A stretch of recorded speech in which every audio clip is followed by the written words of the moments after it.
తమిళనాడులోని శివగంగై జిల్లాలో ఘోర రోడ్డు ప్రమాదం తీవ్ర విషాదాన్ని నింపింది. ఈ బస్సు ప్రమాదంలో 11 మంది మరణించినట్టుగా తెలుస్తుంది. మరో 20 మందికి తీవ్ర గాయాలు కాగా వారిని స్థానిక ఆసుపత్రికి తరలించారు. అయితే వారిలో పలువురు పరిస్థితి విషమంగా ఉన్నట్లు తెలుస్తుంది. కుమ్మంగుడి సమీపంలో 2 ప్రభుత్వ బస్సులు ఎదురెదురుగా రాగా అతివేగంతో ఢీకొనడం వల్ల ఈ ప్రమాదం చోటు చేసుకున్నట్టుగా తెలుస్తుంది. వారం రోజులలో దక్షిణ తమిళనాడులో ప్రభుత్వ ప్రైవేటు బస్సుల మధ్య జరిగిన రెండో ఘోర ప్రమాదంగా ఇది నిలిచింది. గత వారం తెన్కాశీ జిల్లాలలో జరిగిన ప్రమాదంలో 6 ప్రయాణికులు మరణించగా ఇప్పుడు జరిగినటువంటి ప్రమాదంలో 11 మంది మృత్యువాత పడ్డారు. ఇక ప్రమాదానికి కారణమైనటువంటి బస్సులలో ఒక బస్సు తిరుప్పూరు నుంచి కారైకుడి వైపు వెళ్తుండగా మరొక బస్సు కారైకుడి నుంచి దిండిగల్ జిల్లా వైపు వెళ్తుంది. ఇక ఈ 2 బస్సులు వేగంగా వచ్చి ఎదురెదురుగా ఢీకొనడంతో ఈ యొక్క భారీ ప్రమాదం జరిగింది. దీంతో తీవ్రత కూడా మరింతగా పెరిగినట్లు వెల్లడించారు.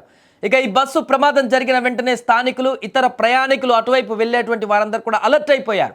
వెంటనే సహాయక చర్యలు చేపట్టారు. బస్సులో చిక్కుకుపోయినటువంటి బాధితులను బయటకు తీశారు. గాయపడిన వారిని వెంటనే దగ్గరలో ఉన్నటువంటి ఆసుపత్రులకు తరలించారు. ఈ ప్రమాదంలో 2 బస్సుల ముందు భాగాలు పూర్తిగా నుజ్జునుజ్జైపోయాయి.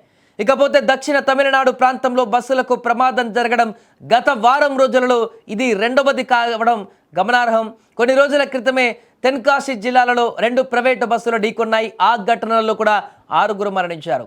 అతివేగం నిర్లక్ష్యంగా డ్రైవింగ్ చేయడం కారణంగా ఆ ప్రమాదం జరిగినట్టుగా దర్యాప్తు అధికారులు గుర్తించారు.